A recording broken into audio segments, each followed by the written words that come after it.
Be ready. 5 seconds.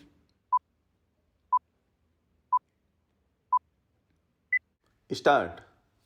It is eminently befitting and soothing that focus and attention is being bestowed on our real heroes at a time when India is on the rise as never before and the rise is unstoppable, earning unprecedented global recognition and respect. As a mark of respect to our heroes, let us pledge to take pride in our historic accomplishments and be ever proud Indians. Always keep nation first and no interest, business or otherwise can be above national interest. The theme of the coffee table book unveiled a while ago named as Voice of India. That is Modi and his transformative Man Ki Baat is very suitable. Man Ki Baat in a sense has impactfully captured the imagination of the people, it being honest discourse and seamless connect with the masses. I appeal to media for wider dissemination of the coffee book content and highlight success stories of real Bharat that exemplify our age old value system Vasudhaiv Kutumbakam. Friends, today we have the most functional democracy in the world. We are the largest and mother of democracies. Our constitutional institutions are spinally strong and independent. We are proud of judicial system. None in the world has legitimacy or credentials to lesson us on this aspect. Those so engaged need to look within and revisit their thoughts.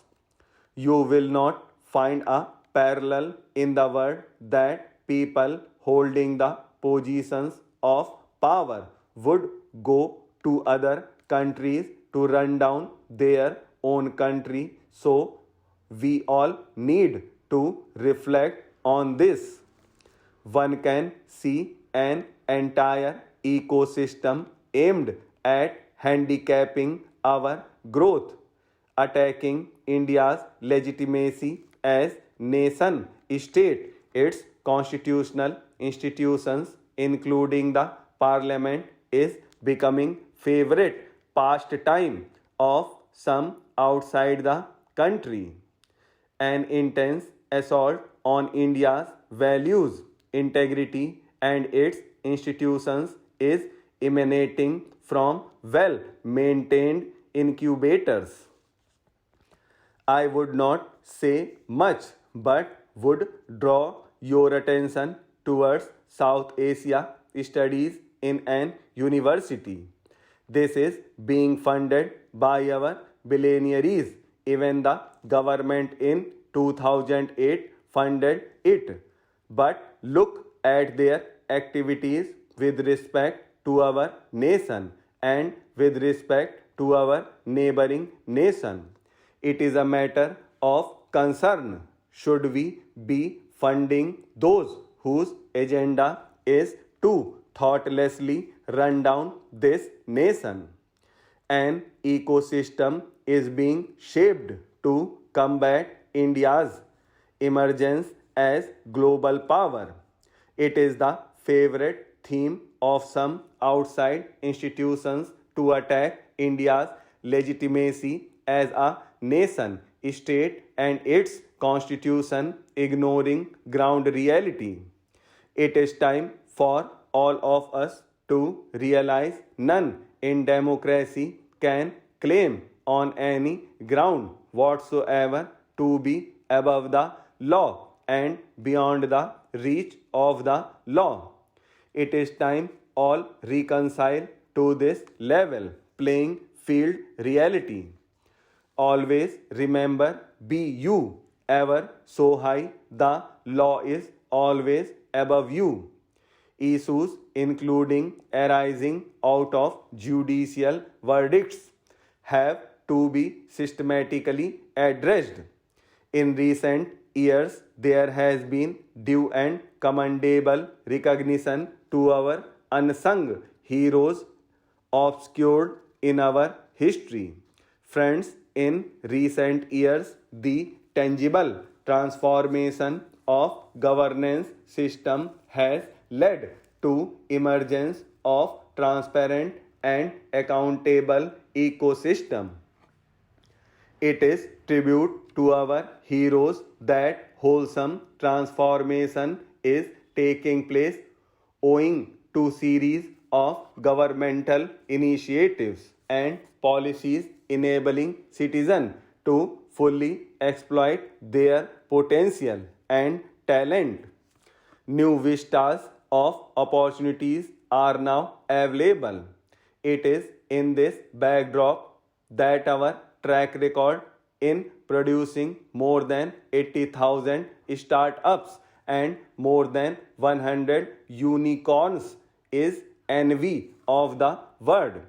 India today is a global destination of investment and opportunity in otherwise stressed global scenario. It was a moment of pride for us all in September 2022 when India became the fifth largest global economy, overtaking our erstwhile colonial rulers, that is UK. By turn of the decade, India will be third largest global economy.